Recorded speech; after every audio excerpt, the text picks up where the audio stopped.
Atenção! O programa a seguir é uma produção independente.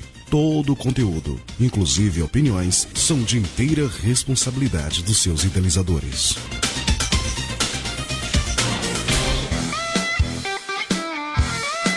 No ar, Jornada Teológica, seu curso de teologia ao vivo na Melodia. Venha aprender as Escrituras e conhecer mais a Deus. Jornada Teológica com o professor Eliel Henrique.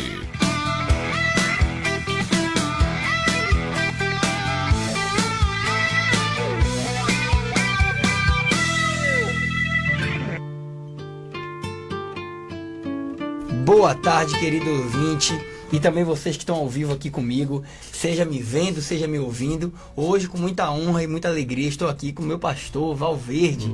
Bênção demais. Hoje para conversar de algo que literalmente vai fazer muito sentido, gente. Hoje é falar sobre Paulo e Timóteo, e hoje está quase uma analogia aqui, pastor. O senhor está de Paulo hoje, eu estou de Timóteo. Eu e Timóteo, hein? A gente está desse jeito aqui hoje. Então, gente, realmente é um bate-papo que eu até coloquei, pastor, lá nos grupos, né? Não é só para crente. Não. Por que não é só para crente? Porque alguém quer ser líder, se ele não pegar um bom princípio, você não vai ser líder de nada. Em qualquer lugar, exatamente. Né? E nem da sua casa. Perfeitamente. Então, hoje, gente, o nosso tema, eu quero que seja algo bem didático. Eu coloquei assim, ó, deixar aqui nossa estrutura. Os desafios de um líder jovem. Então, você aí que é jovem, professor, então tá dizendo que quem é mais velho, ninguém vai assistir hoje. Pelo contrário, você vai relembrar o que você passou. E hoje, pastor, ao longo da conversa, o senhor vai pontuar também. Eu vejo muitos pastores, eu acompanho alguns, com a tristeza, um pesado ministério. E eu não estou discordando, ainda vou enfrentar longas coisas, eu sei disso. Mas... Tenho certeza, viu? Mas se é tão pesado, por que precisaríamos falar com palavras tão ruins e denegrir o evangelho? Porque vai junto. Quando você fala de uma experiência ruim e coloca Cristo vai junto no pacote. Né? E lembrando uma coisa que o próprio Paulo vai falar para Timóteo. A obrigação é com o evangelho, não com o ministério. Então, se alguém se propôs a ser um líder e pastor, não foi uma arma apontada na cabeça. Não. Né? Mas, queridos, vamos começar. Vou pedir para o pastor começar orando, iniciando e abençoar esse debate. Amém. Deus, nós te agradecemos por esse momento tão singular em nossas vidas, Senhor. Porque há pessoas que serão esclarecidas, não de acordo com o que eu quero, mas como tu queres, através da tua palavra. E que nós possamos ser, Senhor, canal de bênção para essas pessoas que estão nos ouvindo agora, e que a gente possa falar tudo que venha, Senhor Deus, de ti, não de nós. Porque só tu tens palavra de vida eterna. E que principalmente possas orientar e dar discernimento a essas pessoas que estão buscando o caminho, a liderança pastoral ou liderança de alguma área, Senhor. Fale com eles em nome de Jesus. Amém. Amém. Vamos lá. Queridos, então hoje vamos trabalhar com Timóteo. E a primeira pergunta que eu já faço é: pastor, você se lembra do seu primeiro desafio como líder? Quando você já está no seu início ali, jovem, o senhor pode até falar a idade que o senhor começou, como é que foi, e como é que foi essa experiência, já para a gente introduzir. Olha, é incrível porque quando você vem com essa pergunta, você vai lembrar de vários desafios. Haja desafios. E é interessante que esses desafios é que alicerça a nossa caminhada cristã, sabe? Os desafios, eles não servem para desanimar, mas sim para a nossa caminhada cristã. Eu tive muitos desafios, mas um exemplo aqui é quando eu era mais jovem e de repente eis que chego na igreja, de fazer seminário, e de imediato vem o pastor titular da igreja num culto de quarta-feira à noite, e a igreja lotada, e fala bem assim: e aí, jovem, você vai pregar hoje? Vixe! Parece que é um soco, né, pastor? Mas você não prepara a mensagem, não sei o quê. Olha só, eu acredito muito na palavra. Eu acredito muito que a Bíblia literalmente é inspirada por Deus. Sim. E aí, Paulo, eu vou sempre usar os termos que está em 1º e 2º Timóteo, porque o assunto mesmo aqui é essa questão da jovem liderança a respeito de Timóteo, né? Exato. Quando Paulo escreveu a segunda carta, aquele pastor que já não era mais tão jovem, já tinha uma maturidade, ele escreve lá que está em Timóteo 3,16, que fala assim: toda a escritura é divinamente inspirada. O que eu posso dizer é que o grande desafio, os desafios que a gente enfrenta, eles são muito grandes, gigantescos, mas na verdade o que nos dá base para suportar tudo isso é 100% estar esquadrinhado dentro da palavra de Deus. Quando a gente está esquadrinhado, a gente vence todos esses desafios, né? Perfeito. Pastor, eu creio que é um detalhe que os ouvintes estão aqui nos vendo também pelo Instagram e Instagram da rádio. Quando a gente vai falar de desafio, parece que tudo é muito pejorativo, né? E o senhor pontuou bem. Serviu para o senhor ser quem o senhor é hoje. Mas assim, a gente vai falar com alguém e falar, rapaz, é muita luta, é traição, as pessoas nos apunhalam. Tá. A gente sabe que tudo isso é real. Jesus foi o primeiro a falar sobre isso. Mas o senhor acha que essas falas, dependendo para quem a gente fala, tem impedido o avanço do evangelho? Ou é algo que talvez não vai fazer nada? O que tem impedido o avanço do evangelho, né? E hoje, se eu pudesse pontuar o grande desafio para o evangelho, para formar novos líderes, são três grandes desafios. O primeiro, a qualidade de quem está ensinando. Nós temos hoje um problema nessa área de teologia muito grave, porque as pessoas que estão ensinando, elas não estão preparadas para ensinar. Ou quando elas estão muito preparadas, ela não é exemplo de vida para ninguém. Ou seja, não vai bater, algum lado não bate, né? Sempre tem. Essa cruz, ela cai sempre para um lado, sempre né? Peida. Ou ela está pendendo para o lado da falta de conhecimento que parece que esse século está mais nisso também, né? Exatamente. Ou ela está pendendo para a questão caráter e moral.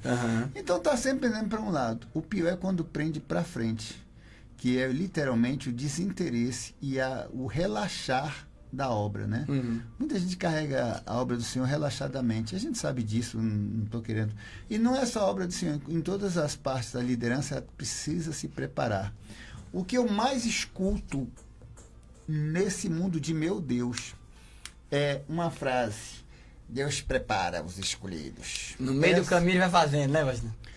Não é assim, ele prepara, mas como é que ele prepara? Ele prepara com você lá no púlpito, você no púlpito, você numa sala de aula, dando aula de teologia, você pastoreando. Você acha que hora você está sendo preparado? Não, você é preparado antes. Quem foi que preparou Timóteo? Foi Paulo. Sim, e bem preparado. Quem era Paulo? O estudante da escola de Gamaliel. Fariseu dos fariseus. Provavelmente está ali sendo preparado para ser um sumo sacerdote. Sim, um dos melhores.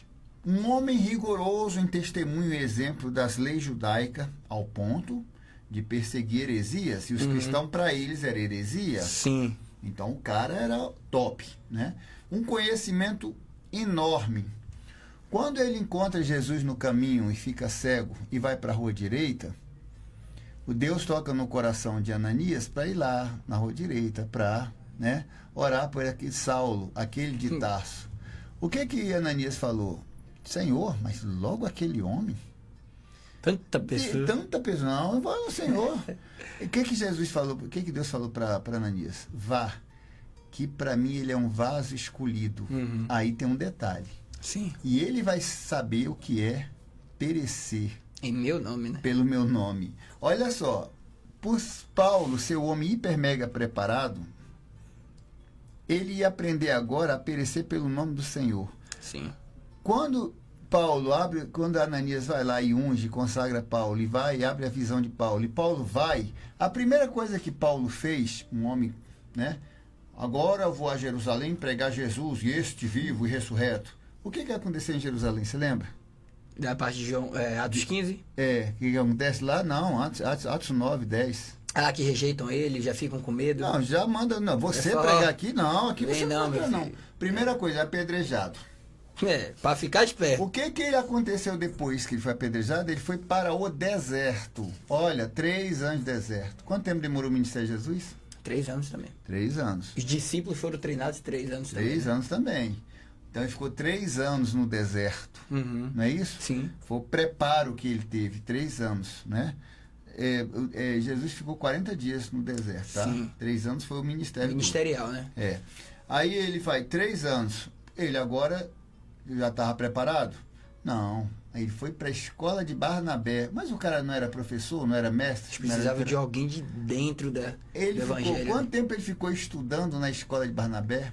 Quase 14 11 anos. 14 anos ao tudo foi para Paulo dizer que Deus preparou ele, que foi escolhido por Deus. Agora, se com Paulo, que é o apóstolo gentil, né, que ensinou Timóteo, sim, ele passou por um processo de aprendizado. Quem dirá, gente?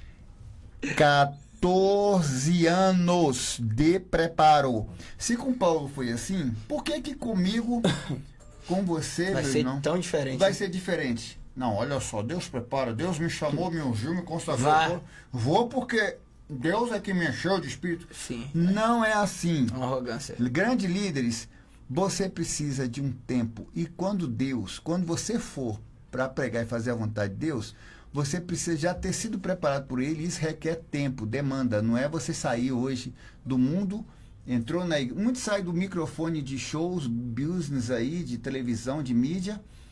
Se converte hoje, amanhã já quer estar pregando nas igrejas. Sim. Não dá, né? Não é assim que funciona. Pastor, tem um lado interessante que é o seguinte. Naquela cultura grego-romana, os mais velhos eram ditos como mais saudáveis, equilibrados. O jovem, e aí, claro que a gente não vai fazer um anacronismo, mas na cultura judaica, com 30, era permitido legislar no sinédrio. Isso. Na parte de fora, na cultura grega, era a mesma coisa. Então, Timóteo vai dizer o estudo que ele tinha de 25 a 30 anos. A probabilidade de ter 25 é maior, né? A repúdia que teve com ele, né? Então ele tem nessa faixa de 25 a 30 anos de idade quando ele vai para Éfeso. E a gente percebe que o primeiro conselho que Paulo dá para ele é, não deixe a sua juventude ser um impedimento. Não deixe que o que estavam falando, não deixe que isso refreie você. Pelo contrário, fale com eles, né? Tá lá em 1 Timóteo capítulo 1. Falem com eles para parar de conversas profanas, né? Terminologias infinitas, né? As genealogias que tem a ver com coisas culturais. Ou seja, sempre Paulo está pontuando que o equilíbrio entre o conhecimento e a espiritualidade é o que dá autoridade para um homem, não a idade. Perfeito. E aí, como é que o senhor consegue alinhar isso, pastor? Porque o senhor passou a experiência como jovem, hoje o senhor está estruturando, né, na frente também de uma igreja, está ajudando outras pessoas. Como alinhar isso de autoridade junto com juventude? Tem um detalhe em Timóteo que pouca gente sabe, né? O detalhe importantíssimo é o seguinte. Timóteo era filho, né? Sim. De Eunice e da Lloyd. Que numa dessas viagens de Paulo, né? Por Listra, provavelmente, ela aceitou Jesus. Na primeira viagem, na segunda. E aí ela instruiu um menino. Era muito mais jovem ainda. Atos 16. Sobre toda a palavra de Deus. Então Timóteo não foi assim, aquele se converteu, entrou na igreja e agora está estudando. Sim. Ele já veio de berço familiar, né? Timóteo, Paulo era literalmente... Paulo defendia Timóteo em todas as áreas. Sim. Aí é considerado um pai, igual aqui. Em todas as áreas, porque assim, para Paulo, a pessoa não precisava ser circuncidado. Quantas vezes ele bate de frente com a Por que voltar para a lei, né? Por que voltar para a lei, né? Uhum. E aí, mas o que ele fez? Ele circuncidou Timóteo para evitar a perseguição dele. Quando ele pregasse o evangelho. Você vê o cuidado como um pai, né? Cuidado, exatamente. Não, Timóteo, olha só, eu sou contra isso. Mas para que você não tenha problema lá na frente, é melhor, entendeu? Vamos evitar a ira e a fúria dos judeus, né? Uhum. Você vai pregar no meio deles. Você é circuncidado? Vamos dizer que você é um gentil, né? Porque o pai dele era grego, né? Mesmo que a mãe fosse judia, mas o pai dele era grego. Então, o que acontece? Quando ele foi ter, e Timóteo e Paulo trouxe ele para perto, ele já tinha todo um preparo de família, de conhecimento e embasamento bíblico para saber o que ia fazer, o que falava. Ele estava alicerçado na doutrina dos apóstolos. Exatamente, né? Meu querido, exatamente, entendeu? O que não acontece com os jovens de hoje. Olha, a gente vê tanta coisa desagradável, sabe? Porque assim, as pessoas deixam se levar pelo entusiasmo, primeiro, do ministério. Primeiro, que é uma coisa que... O status, o entusiasmo. É isso que eu ia te falar. O ministério parece que dá fama aos mais jovens. Quando ele fala dessas conversas longas e desses assuntos demorados, dessas explicações repetitivas e mirabolantes, sempre no mesmo assunto, desse gestual, isso é coisa de jovem. Isso é coisa de pastor jovem. Ele fala isso para evitar isso. Ele fala, Paulo recomenda Timóteo, evita isso. Aprenda a exortar, ensinar. Aprenda a ser mais cirúrgico nas palavras, né? Eu sinceramente, o meu nobre professor Eliel, eu ando tão cansado de ouvir demoras sem sentido nenhum, sabe? Sem nada. Locubração de textos, hermenêuticas longas para uma pequena apologética bíblica. E isso cansa a gente, isso está cansando a igreja. Porque as pessoas têm a necessidade de falar muito para parecer que ela conhece alguma coisa, entende alguma coisa. Quando, na verdade, eu não conheço nada. Porque quem orienta e dá o discernimento é o Espírito Santo de Deus. Entendeu? Mesmo que você estuda, se o Espírito Santo de Deus não te der o conhecimento, o embasamento, você não vai entender nada. Apenas informação, né? Exatamente. Pastor, então, só pra gente também deixar uma coisa prática, porque até alguns ouvintes do Instagram tinham me mandado no direct que queria muita pergunta pessoal para entender como é que a gente nivela um texto de 2000 anos com algo agora, século XXI. Porque muita gente, principalmente os jovens, né, olha para as coisas muito imediata. Não, vai dar certo agora. Eu tenho um método revolucionário. Como se ninguém tivesse labutado ou sofrido pelo aquilo. E é um mal que eu falo como jovem, né, que tem hoje ministérios com pastores jovens. E quando eu falo jovem, gente, entendam que a gente está colocando a terminologia de 25 anos para cima. Porque isso aí, normalmente o pastor já passou por um seminário, já tem algum estudo, alguma coisa, e já tem uma caminhada cristã. Então, normalmente é de 25 para cima que tem uma consagração, né? Então, tem vários pastores jovens e vêm com essa temática. Não, pastor Valverde, eu tenho um método que revoluciona. E parece que ninguém mais tem. Ou parece que a Bíblia nunca falou de alguma coisa. Então, qual o conselho que o senhor daria para um pastor jovem, um líder de ministério jovem, que está tentando entender esses pormenores? Por exemplo, um jovem agora não tem fábulas infinitas, mas tem que ouvir sobre inclusão. O que ele faz?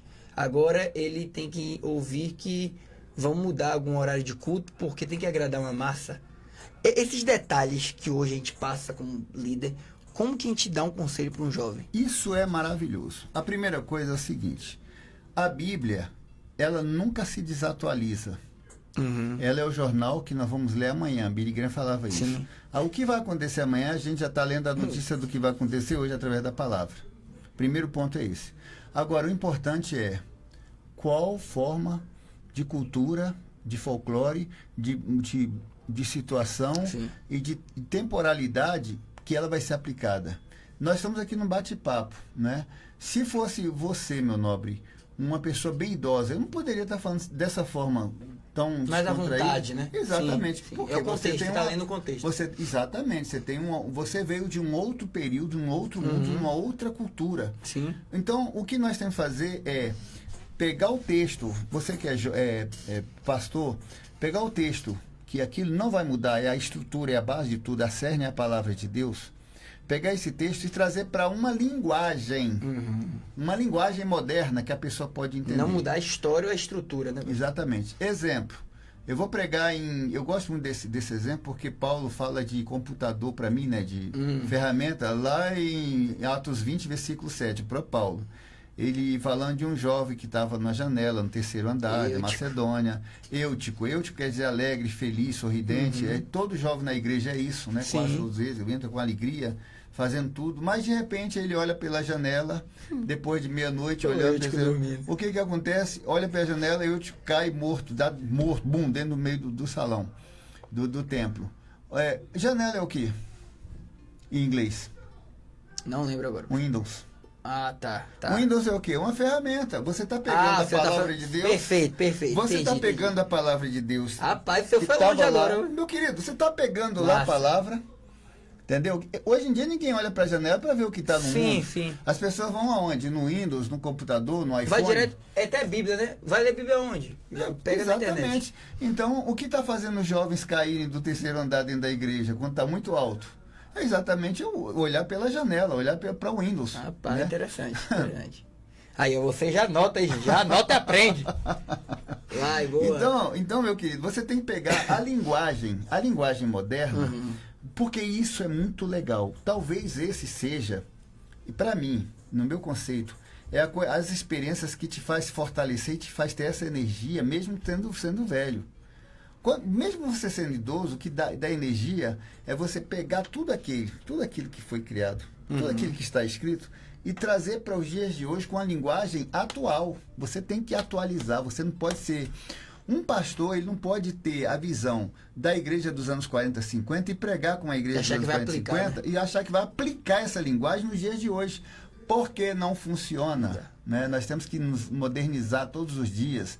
E Jesus que faz em mim tudo se faz novo. E não é possível que em Jesus era assim e em mim agora vai ser. Em mim tudo se faz no passado, há 2000 anos. Sim, sim. Né? E um detalhe, pastor, e vocês estão nos ouvindo, hoje, a gente estava conversando aqui nos bastidores, há uma demanda muito triste, né? Uma demanda que eu digo assim, os jovens estão querendo, que não é errado, tá, gente? Eu vou pontuar com bastante calma.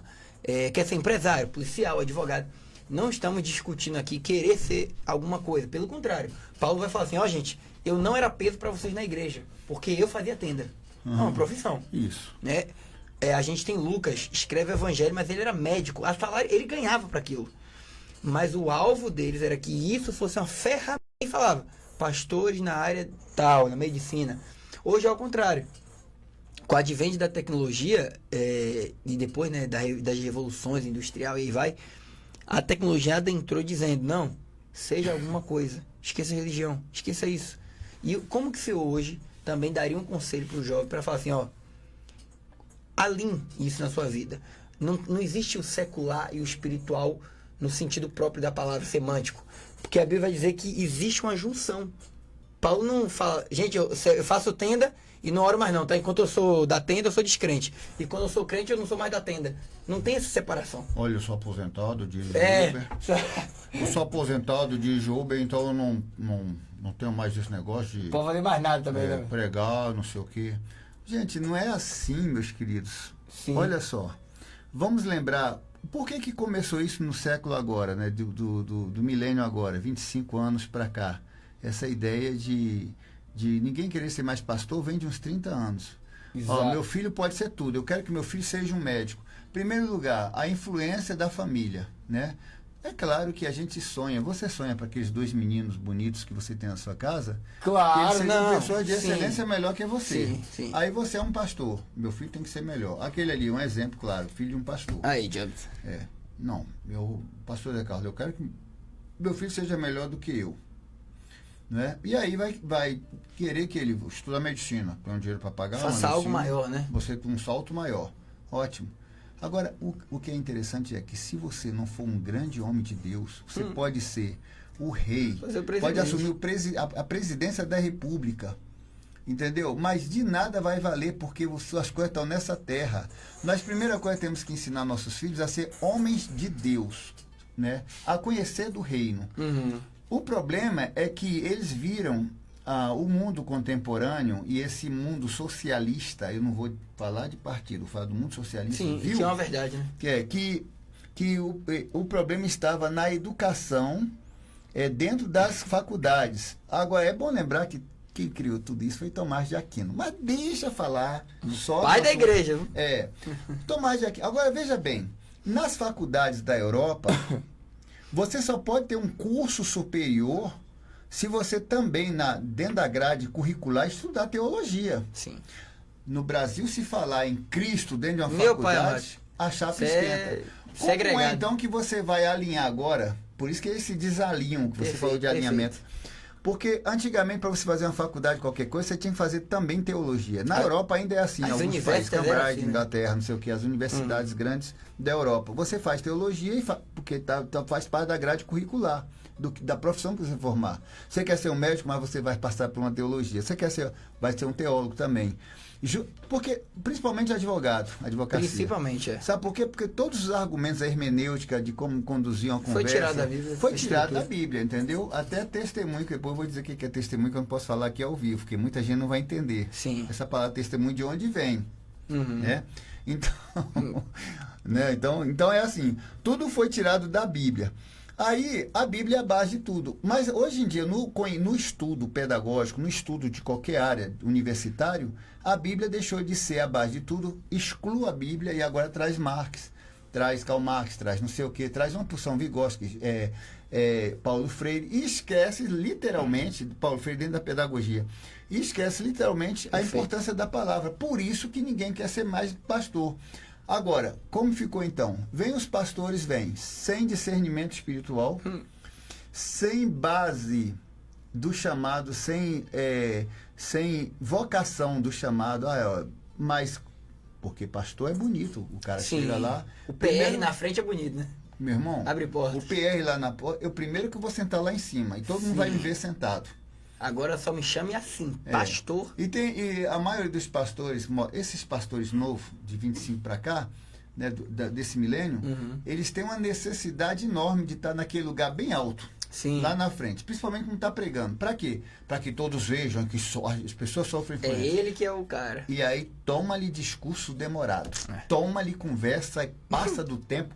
Mas tudo isso é literalmente aquilo que você falou. Eu não sei se está na vaidade, no grego, no aramaico, no latim, que é vazio. Sim, é latim. É latim. Vazio. O vazio, a vaidade é o vazio, não é isso no latim? Você me ensinou aquele dia.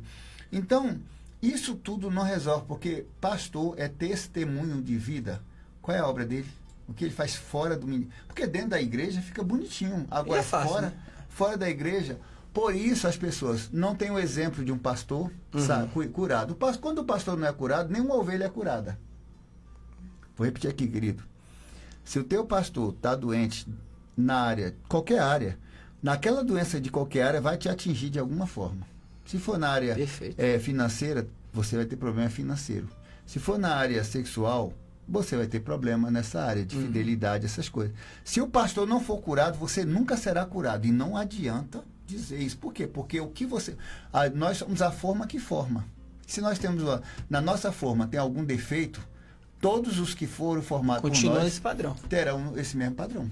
Perfeito. Gente, agora tá chegando já mandar um beijo aí para Mário Júnior. Mandou uma parte do Senhor pro senhor. Amém. Obrigado, querido. Abraço ao pastor Valverde. Alguém também que te conhece aí, pastor. Não tô vendo ali direito não, mas eu mandou um abraço também. Gente, beijão, obrigado. Vamos para um intervalo agora. Coisa rápida, dá tempo de chamar a família, sentar. Gente, rádio, esse momento, esse podcast aqui, a ideia é mesa, por isso que o nome é Jornada Teológica. O que é uma jornada? É igual quando você vai fazer uma viagem. Você se prepara, você planeja, você se estrutura e vai com alguém. Isso. Então, jornada não é sozinho. Traga alguém, é o momento de você compartilhar. Estamos ao vivo aí em 2 Instagram, Rádio Melodia e também Casal Delta. Beleza? Então, fica ligadinho, já voltamos.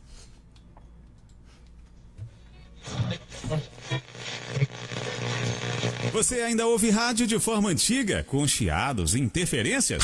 Melodia.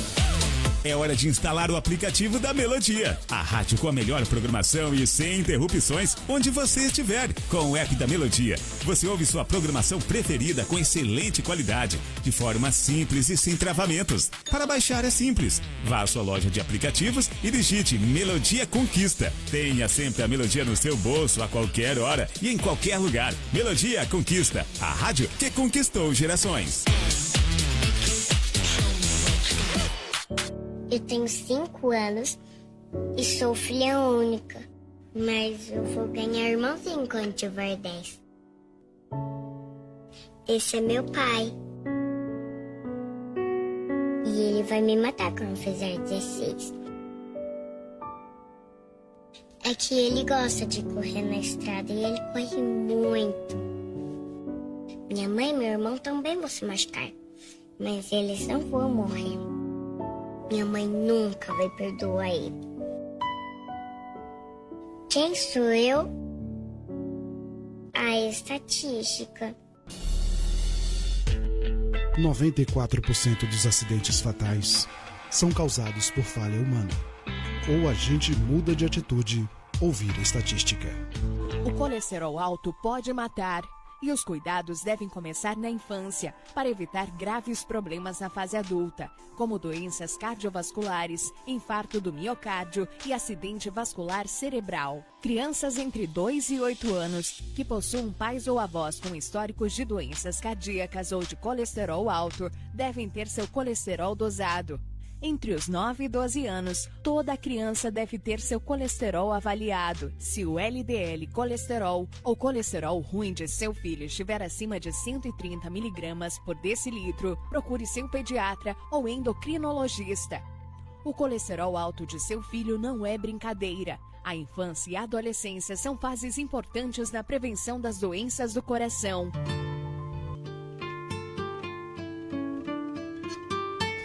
Pode jogar aí. Voltamos, meus queridos, aqui é coisa rápida. A galera que tava pelo Instagram aí teve o acesso, né, de continuar aqui nos bastidores. Mas, gente, voltando, eu queria continuar, pastor. O senhor foi tocar agora na parte da cura, né? Um pastor não pode curar, não pode ajudar, auxiliar, se também tiver com os sintomas daquilo que ele está querendo resolver. Então, já trazendo isso aí, queria que o senhor contasse, né, se der para contar, alguma experiência que tocou muito no seu emocional, algo que realmente, se eu falou assim, rapaz, vontade de largar esse negócio aqui, que mexeu, e qual o conselho que o senhor dá para algum jovem que vai entender agora, né, já vou pegar para mim também, que vai ter algumas coisas emocionais que vai bater no ministério, vai bater para derrubar. Como que a gente consegue alinhar com algum conselho bíblico e do senhor também, pessoal? Olha, são vários exemplos. Comigo, é quando você desprende tempo, desprende amor financeiro, pessoal, social, para andar com a pessoa por muito tempo. E quando essa pessoa se vê servido, ela simplesmente te abandona, né? Assim, ou então fala mal de você, ou então deixa você na mão. Exemplos assim você tem uma pessoa, chega na sua casa carente de tudo, senta no teu sofá, fala, ô PR, preciso de você para não sei o que, estou precisando, não sei o que. Você abre portas e apresenta pessoas que vão levar ele a ter um resultado positivo dentro daquilo que ele procura, ou profissional, ou pessoal, ou espiritual, ou doutrinário, ou espiritual. E com o tempo ela se alia com essas pessoas, te esquece de lado e aí vai falar mal de você. Isso é um problema sério. Pancada com ovelha. Pastor que sofre pancada porque apanhou de ovelha, né? Ovelha não tem... Eu vou falar, isso para mim não me atinge. Ovelha que se rebela... Eu vou explicar por quê, meu querido. A concepção que eu tenho de ovelha é a mesma que a Bíblia me dá. Ovelha é um animal que não tem defesa, não sabe dar coice, ovelha não sabe morder, ovelha não tem chifre para dar chifrada, ovelha não sabe grosnar, não tem dente para te morder, ovelha não tem nada, ovelha é ovelha. Quando acontece de uma ovelha se rebelar contra você, entendeu? Para mim não representa nada. Se se aproximar e pedir carinho, você dá. Se rebelar... Se fugir com mais uma de 99... eu arrumei um lobo agora, o lobo, olha, pastor, o senhor tá errado, viu? O lobo, o senhor é que fica falando mal dos lobos, mas o lobo é bonzinho. Tá com a pele sedosa. É uma pele sedosa, o lobo me leva para aquecer de noite, para dormir. Mas olha só, isso é lobo. Você vai quebrar a cara na frente. Mas eu quero ir. Isso não me incomoda. Tá. Sabe por quê? Porque não me incomoda. Mas só para eu colocar uma dentro, que eu acho que também vai ser curiosidade. Isso aí, de não incomodar, pastor, o senhor crê que foi algo que o senhor cultivou ou o senhor já começou o ministério com essa postura? Não. Você vai aprendendo maturidade com as pancadas que você vai levando. Porque ovelhas, assim como eu e como nós somos ovelhas do Senhor, vamos ter um momento na nossa vida que vamos cair. Tá. Eu não posso cobrar das pessoas, porque eu ensinei elas bem, a mesma resposta que eu dou para elas. Porque cada ser humano é um mundo. Não, eu estou falando que isso não me incomoda, mas eu quero deixar bem claro para o ouvinte, é que isso não me incomoda ao ponto de não deixar de amar. Não é nada disso. Eu continuo amando. E é claro que se ela chegar de novo e se voltar de novo, porque tem a história da ovelha perdida, né, das 100 ovelhas que não se perdeu, o pastor vai lá e busca. Mas o filho pródigo não buscou, não, na mesma parábola. Né? As moedas perdidas, a dracma perdida, a procura dentro de casa. Se está dentro de casa, se a ovelha está dentro de casa, você procura ela onde está. Ela vai ter um valor para Deus. Sim, claro. Mesmo sendo uma dracma. Como um filho, né? Que um perdido dentro e outro perdido fora. Exatamente. Mas sempre tinha alguém perdido. A ovelha que se perde no meio do deserto, você tem que buscar ela. Se for preciso, até quebra a patinha para trazer ela no colo. Tratar dela. Agora, o filho, que não é mais ovelha, é o filho pródigo, A única coisa que você faz é ficar esperando na porta se ele vai voltar um dia ou não. E se ele voltar, faz festa. Perfeito. Então, a visão tudo que eu estou falando aqui é bíblico, eu não estou falando nada de mim. Se uma pessoa que é ovelha, se sair do evangelho, você pode buscar se ela for uma ovelha perdida. Se ela estiver dentro da igreja e for uma dracma, tem algum valor dentro da igreja, você tem que procurar. Meu filho, cadê seu talento? Por que você está na igreja tão frio? Por que as coisas estão acontecendo e você não está vendo? Rapaz, a gente está no culto de oração, você não vê? Aí está dentro do tempo. Agora, se ele for filho e saiu de casa, ele levou a metade do que tem, e muitos fazem isso, o que acontece? Você espera voltar, meu irmão, porque o pai não foi lá buscar o filho na mesma sequência de parábolas. O pai esperou voltar. Sim. Pastor, eu vou aproveitar, deixa eu ver o tempinho aqui, acho que os 20 e poucos, 25 minutos que nos resta, para fazer algo que todo mundo gosta e virou fama, só que eu vejo que é feito de uma forma muito simplória e maldosa. O quê? Você chega hoje no Instagram, chega aqui na rede social, na televisão, em qualquer lugar, a gente tem pastores e pessoas fazendo react, né? Falando sobre coisas que estão acontecendo. Peraí, meu querido. Explica o que é isso aí. Porque vou explicar agora. Vou explicar agora. Amor de Deus. O que é? Você vai rolando aqueles vídeos, aí vai ter um pastor, um professor, alguém, comentando um outro vídeo. Por exemplo, memes de igreja, coisas engraçadas. Pronto. Só que hoje deu uma parada nisso ao longo de um ano. E está muito forte agora, não mais o meme, mas realmente pessoas, teólogos, doutores, comentando coisas sérias. Não ficou mais uma coisa... A gente conhece o famoso fato do homem do adultério, lembra? Do assento? Aquilo foi um meme, no sentido que virou algo engraçado. Mas hoje não está mais propagando isso. O que a gente está vendo é escândalo de igrejas grandes. Só um minutinho, posso fazer parênteses? Vem. Não, escândalo virou engraçado. Não foi engraçado, não, para a pessoa que... Não, eu falo meme no Instagram. Tudo viraram piada, né? Mas virou piada, graça. Virou graça. Para quem sofreu o problema dessa pessoa, foi tenso. Mas eu digo assim, hoje não tá tendo mais esses vídeos. Na questão de virar piada. Hoje as coisas tá realmente ofendendo. E as pessoas estão, peraí, isso não tem mais graça. Por que a igreja está fazendo isso? Por que esse pastor está fazendo isso? Outrora, o que era engraçadinho, não tá mais fazendo graça. E aí o que eu queria comentar, que a gente comentasse junto aqui. E como é algo livre, é algo que a gente está junto aqui, rede social, é para isso mesmo, para a gente delimitar algumas coisas. Como que o senhor vê hoje o avanço, agora estou indo para parte ruim, dessa famosa teologia do church, das igrejas parede preta? Como é que o senhor olha o lado bom, o lado ruim, e o que o senhor acha que é prejudicial, o que é positivo nisso hoje? Eu não posso falar a respeito disso, porque raramente eu entro nessas igrejas. Tá? Até porque não é porque eu estou excluindo os irmãos, nem discriminando, nem não fazendo acepção convívio, de pessoas. Né? É porque a gente tem tanta coisa para fazer dentro da igreja, tanto assunto, que a gente quase não visita, não dá tempo.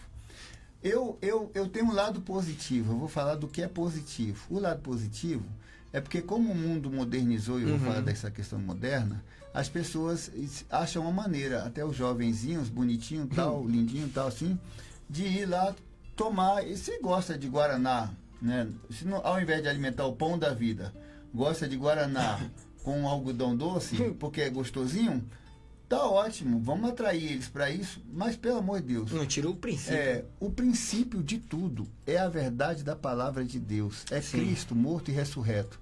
Porque se a mensagem que a gente prega nas igrejas, preta, branca, azul, amarela, sabe, bonita, antiga, tal, catedral, não sei o que, ou com toda de vidro, igreja, palácio de vida, essas coisas, se a mensagem que se prega de evangelho não foi a mensagem de Cristo, esse morto e crucificado e ressurreto no terceiro dia, para que todos tenham salvação, então não deixou de ser evangelho.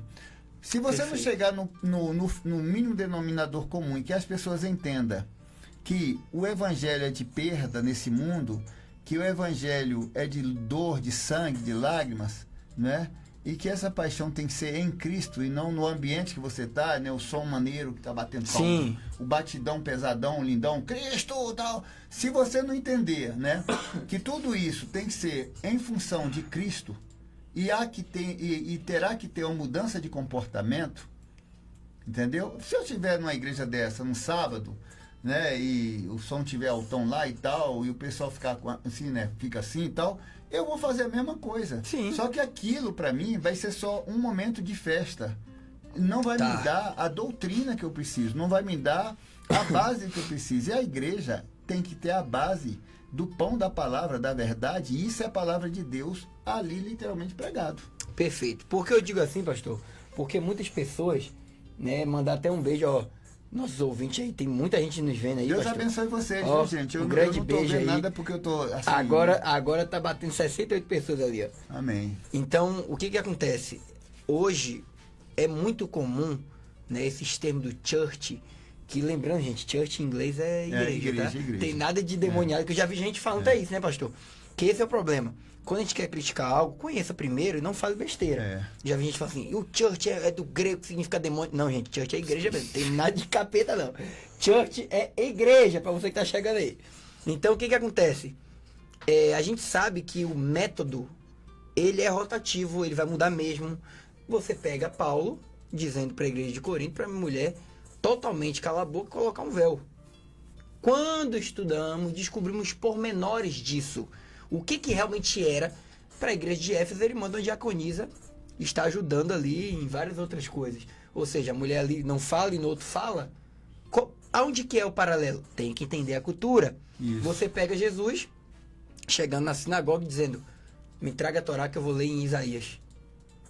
E faz uma exposição digna do melhor doutor de hermenêutica. Quando você vê ele na agricultura, havia uma parábola do semeador. Então, ou seja, isso é método. Mas o princípio não mudou. Isso. Não é, pastor? Perfeito. É isso. Nós temos que ter os nossos métodos. Isso está intrinsecamente ligado à cultura. Uhum. Eu não posso. Eu não posso me escandalizar se eu chegar na Inglaterra hoje, E a ou galera na lá Europa, chamando... e depois que o cara acaba de pregar, vai no bar e enche a cara. Mas, porque aqui a cultura é diferente. Na né? Rússia, aquela vodka no final do culto. E a vodka que rola no final do culto, lá é frio, lá Ninguém tá mandando beber não, viu, gente? pelo pais amor de doideira. Deus, eu sou contra. Ó. Vocês é meio ao A contrário. Bíblia disse que aos príncipes não convém bebida forte. Isso é para os fracos, para que eles possam esquecer da amargura e do trabalho pesado de escravo. Então não é para nós, é para pessoas que não têm princípio. Se eles quiserem beber, beba. Agora, nós que temos, que somos reais, que somos...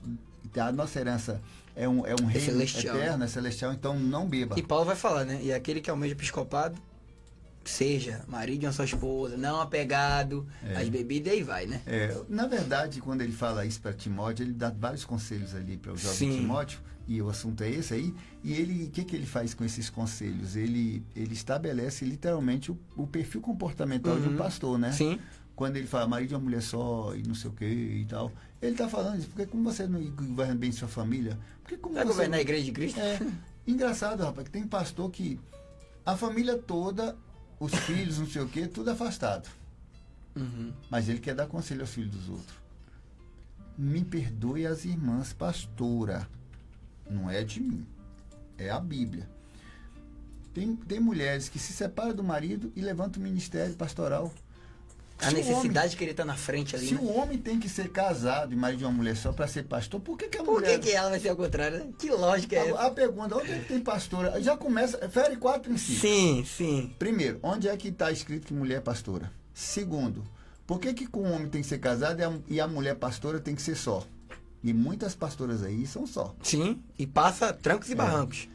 Terceiro, por que a família de um pastor ele tem que governar e dominar bem o lar e os filhos estão submetidos a ele, e se muitas pastoras, os filhos e tudo, não querem nem saber de igreja? Perfeito, pastor, perfeito. E o quarto, que é pior, como uma pastora vai dar conselho a um casal, um homem em relação à mulher? O senhor entrou agora na chave. Essas são as perguntas que eu não entendo esse ministério pastoral feminino.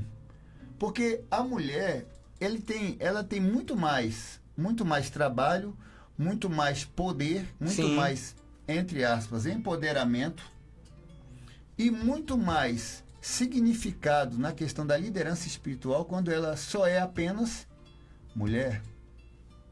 Não precisa estar na frente. Pastor, eu vou fazer um gancho disso, porque eu acho que vai casar bem. Não sei se o senhor chegou a ver, os ouvintes aí já tinham colocado pra mim, a galera da live aqui do rádio também. Um menino que tá ficando muito famoso, que às vezes até aparece no YouTube, em algum lugar assim, Pastor Mirim Coach. É um menino aí que tá muito famoso, até o César Cavalcante, da grande rádio do Rio de Janeiro, convocou ele, porque ele é um menino de 14 anos, tem todo o linguajar pentecostal, toda a estrutura, se veste como, fala como, né? E também todo o jargão, né? De falar assim, olha, porque como a águia sobe, aquela coisa do coach, só o coach sabe fazer, né? E aí o César Cavalcante puxou ele agora em uma entrevista, grande César aí, junto com Augusto Nicodemos, Hernandes Dias Lopes, e foi perguntando pra ele se isso que ele fazia era falso, porque, de quem que ele aprendeu. Só que eu achei interessante uma coisa, que o César falou assim, ó, esse é o momento de puxar, porque se esse jovem se torna referência, todos os jovens entenderão que esse é o padrão. E aí eu vou casar com o que o senhor falou no começo, vai virar uma forma. Isso. E aí todo jovem que for líder fala assim, não, aquela é a minha forma, eu tenho que ser assim. E aí o que me entristece, pastor? A gente tem um livro na Bíblia de 28 capítulos, riquíssimo, que é Atos dos Apóstolos, que constitui o que Cristo deixou, que é isso que é um detalhe, não é a igreja dos apóstolos, quando vai assim, a doutrina dos apóstolos é porque eles tiraram de algum lugar, de Cristo.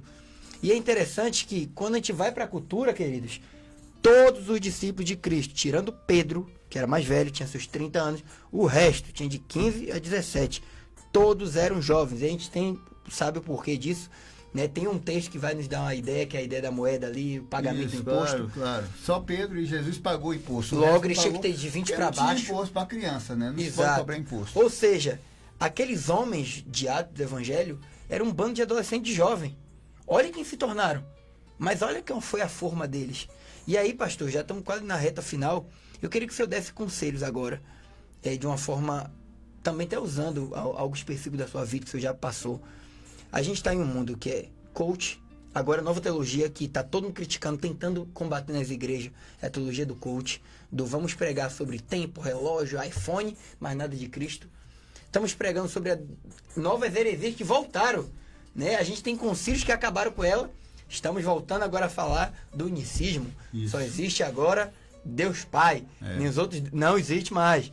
Também estamos falando agora sobre a falta do continuismo, nada de Espírito Santo não, viu? O Espírito Santo não atua mais. Ou seja, doutrinas antigas estão voltando, que já foram combatidas da história da igreja.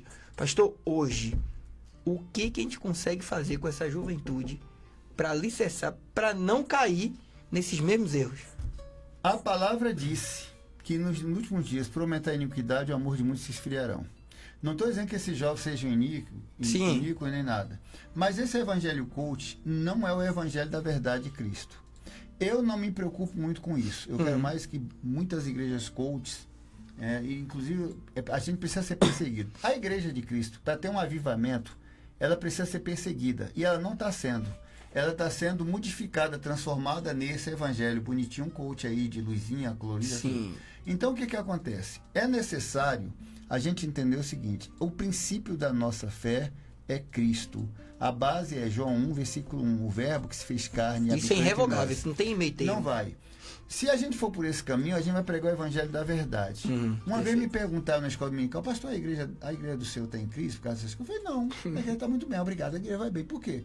Porque ela começou a ser perseguida, a igreja verdadeira, porque os membros diminuem, porque as pessoas vão agora olhar para as suas tristezas, suas dificuldades, e entender que elas precisam estar alicerçadas na palavra. Que é Tiago, né? Perseverança vai criar, né? Exatamente. A tribulação vai criar perseverança. Exato. E aí você pega todo esse evangelho e você fala assim, isso é uma máscara, é um desenho, é uma coisa parecida com o evangelho, que se não tiver ali conversão sincera, arrependimento de pecado, e não tiver ali, não sair do status da fama, da coisa preta, do sonzão, e não ter um encontro verdadeiro com Deus, é um evangelho que não é eu que estou falando, não estou julgando ninguém, mas não vai para o céu, porque é a palavra que faz o justo juízo. Não é o que você usou para isso. Não será salvo. Eu não estou usando palavras minhas. Estou dizendo que está ali. Nem estamos apontando igreja nenhuma. Estamos falando o método. É o método. O método está errado. O método está errado. A igreja que nós temos que ser é aquela que... se a igreja não é perseguida, alguma coisa tem problema. Porque se... Presta atenção vocês, coach. Se Jesus foi perseguido... Se Jesus sofreu humilhação, chicoteado, esbofeteado, por que agora eu vou ter fama e sucesso? E pastor, eu vou puxar uma frase que eu tô puxando a semana inteira. Essa frase eu vou pegar pra mim. Que é a frase se eu não me engano, foi a W. Tozer, pastor. Ele diz assim, ó. Pare de querer ir pro evangelho pra subir na vida. Porque o símbolo do cristianismo é a cruz, não uma escada. Exatamente. Ou seja, todo mundo tá com a mania agora, porque esse evangelho é gostoso. É claro que agora... Sucesso. Imagina, pastor. A gente tá aqui, ó, com 60 e poucas pessoas que tinha entrado ao total e tá sendo rotativo. Se eu começar agora com o senhor, pegar e falar assim, ó, pastor, peraí. Eu tenho um método aqui para você ganhar um carro novo e ter uma casa nova. E aí eu cumprimento. E eis que eu tô vendo aqui o CPF e tal. E a gente começar aquilo lá, pastor, é mil pessoas rindo. Milhões, vai ter milhões. Então, assim, o que a gente tá vendo? Tá tendo hoje, agora, uma igreja voltando para a Idade Média, voltando para aquilo que os pais da igreja lutou para não voltar. O que era tirando Bíblia, né? A gente vê a época que a igreja prendeu, vários papas prendeu a Bíblia e as escrituras, envenenava. A gente tinha o acúmulo ali de riqueza. Voltamos tudo para algo que já foi combatido. Então, pra gente finalizar, vocês aí, gente, uma pessoa colocou aqui, pastor. Lê aí, por favor. Rafael Almeida. Poderia fazer a parte 2 explicando o contexto histórico. Pode fazer, marca agora não sei qual é a parte 2. Rafael Almeida, explica qual é a parte 2 e a gente vem e fala. Explica aí qual é a parte. Aí eu venho outro dia e falo a parte 2. Se for a parte histórica, que eu acho que ele tá falando daquele momento que você falou sobre o marxismo, que tá influenciando a igreja, aquela parte histórica ali, que realmente eu acho que é incrível pontuar, porque, queridos, vocês acham que é besteira porque vocês estão dentro de uma igreja, mas culturalmente o marxismo, a esquerda, tudo isso contribui para a igreja ser do jeito que é hoje. Me dá 3 minutos. Vai, pastor, joga. Se for essa a parte 2, é o seguinte, é que todas as bases que nós tínhamos na educação de crianças, e aí vai Timóteo educado pela a mãe Nice, a mãe avó, e a avó Lloyd, né, que tinha se convertido. Essa ideia de educação das mães e da igreja ensinando os filhos a respeito do cristianismo, acerca da teologia, com livros didáticos, com livros ilustrados, fazendo quebra-cabeça, desenhando, deixou de existir. Por quê? Porque a escola, a formatação e o modelo municipalizado, político das escolas não aceita mais esse tipo de coisa. Excluiu totalmente. Entendeu? Eles esquecem, aí eles falam da cultura africana e da necessidade das religiões africanas. Ótimo, ensina, mas deixa as pessoas escolher. Porque eu tenho certeza que os cristãos vão querer aprender de Deus. E os cristãos do Espiritismo vão querer aprender da Umbanda, etc. Agora, você não pode excluir a maioria em função da minoria. E é o que está acontecendo. Na Europa, em todos os países que são ricos e deram certo, e são sucesso, e têm uma família constituída, e eles são felizes, são prósperos, e domina o mundo, todos eles são filhos de Abraão.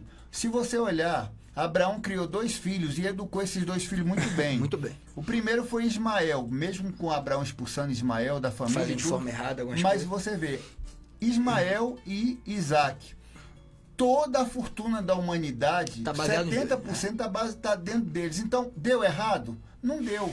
A Europa inteira, os americanos, na maior parte, e eu, quando era novo, estudava em escola pública, existia uma aula na minha época chamada Religião. E todos, eu peguei ainda isso aí. Era uma matéria, aula de religião. E falava de cristianismo. A religião que nós falávamos, predominantemente cristã. E sem criticar. Porque se nós temos uma sociedade estruturada dessa forma, com rua, com princípio, com base, com leis, com tudo, nós temos uma sociedade cristã. A base de tudo foi o cristianismo. Exato. Agora, eu vou pegar tudo que foi base e jogar no mato e agora criar uma nova teoria depois de 2.500 anos. 2.500 anos do cristianismo, 2.000 anos do cristianismo e 4.000 anos para trás.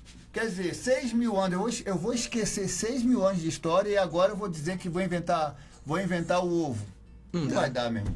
E um detalhe, gente, pra gente finalizar, eu fico feliz, né, que tem gente engajando aqui, e é uma coisa que eu não fazia, então eu acho que eu tava nem colocando fé no meu próprio sistema de Instagram, então vamos colocar isso mais vezes. Mas, gente, é só para vocês entenderem o seguinte. Eu gosto de um detalhe da Bíblia, pastor, em Provérbios, que vai falar sobre os conselhos, né? Quem pede é muito mais sábio, quem anda... E esse é um detalhe que gente, João entendeu isso, e depois a gente pode marcar um outro falando de João, de outro apóstolo, que João, ele era um dos mais jovens, né? Ele se reclinava no peito de Cristo, isso tem muito a ver com cultura, com idade. E isso, ele vai dizer assim, ó, lá nos evangelhos, que ele era o famoso Boanerges, né? Filho do trovão. Estava pronto para matar as pessoas.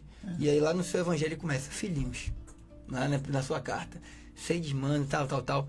Então, o que é interessante que eu estou dizendo? Que João vai ser o primeiro a pontuar. Jovens, sois fortes. Senhores, idosos, vós vão cavar, vão fazer o fundamento para que os jovens façam o que você talvez não aguente mais fazer.